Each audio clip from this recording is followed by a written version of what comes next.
Hello, എല്ലാവർക്കും D S കിച്ചണിലേക്ക് സ്വാഗതം. ഇന്ന് ഞാൻ വന്നിട്ടുള്ളത് കുഞ്ഞു പാവകൾക്ക് വേണ്ടി മുത്താറി കുറുക്കുണ്ടാക്കുന്ന റെസിപ്പി ആയിട്ടാണ്. അതെങ്ങനെ ഉണ്ടാക്കാൻ നോക്കാം.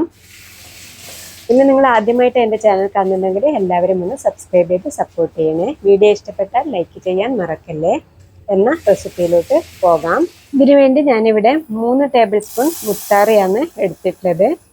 അതിലേക്ക് 1 ടേബിൾ സ്പൂൺ ഗോതമ്പ് കൂടി ചേർത്ത് കൊടുക്കാം. ഇത് കുത്തുഗോതമ്പാണ് ചേർത്ത് കൊടുക്കുന്നത്. ഇത് 2 മണിക്കൂർ കുതിരാൻ വേണ്ടി വെക്കണം.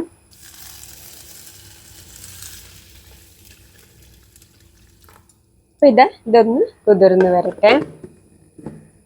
അപ്പോൾ ഇതിന് 2 മണിക്കൂർ കഴിഞ്ഞിട്ടുണ്ട്. ഇനി നമുക്കിത് അരച്ചെടുക്കാം. മിക്സിയിൽ നല്ലതുപോലെ ഇത് അരച്ചെടുക്കണം. ഇപ്പം നല്ലതുപോലെ വൃത്തിയായി കഴുകി നമുക്കൊരു ജാറിലിട്ട് കൊടുക്കാം. ഇനിയിപ്പോൾ ഇതിലോട്ട് ഒരു 3 ടേബിൾ സ്പൂണോളം തേങ്ങ ചിരവിയതാണ് ഇട്ട് കൊടുക്കുന്നത്. ഇനി പാകത്തിന് വെള്ളം ഒഴിച്ചിട്ട് നമുക്ക് നല്ലതുപോലെ ഇത് അരച്ചെടുക്കണം. അപ്പോൾ നന്നായി അരച്ചെടുത്തിട്ടുണ്ട്. ഇനി ഇത് ഒരു അരിപ്പയിലോട്ട് ഒഴിച്ചു കൊടുത്ത് അരിച്ചെടുക്കണം.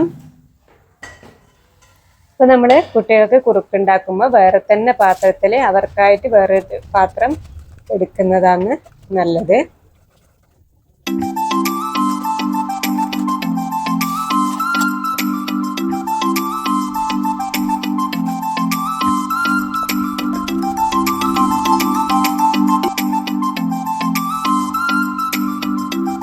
അപ്പോൾ നല്ലതുപോലെ അരിച്ചെടുത്തിട്ടുണ്ട്.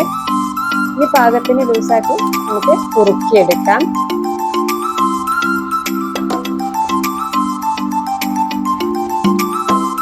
നമ്മൾ കൈയെടുക്കാത്ത തന്നെ ഇത് ഇളക്കിക്കൊണ്ടേയിരിക്കണം. അടിക്കൊന്നും കട്ട പിടിക്കാത്ത നോക്കണം.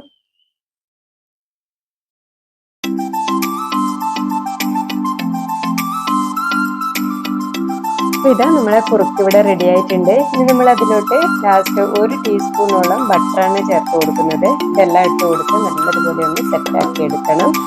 അപ്പോൾ ഞാൻ ഇതിലേക്ക് പഞ്ചസാരയൊന്നും ചേർത്ത് കൊടുക്കുന്നില്ല. മധുരം ഇല്ലാത്ത തന്നെ കൊടുക്കുന്നതാണ് കുട്ടികൾക്ക് നല്ലത്. എന്ന അടുത്ത റെസിപ്പിയുമായി അടുത്ത വീഡിയോയിൽ കാണാം.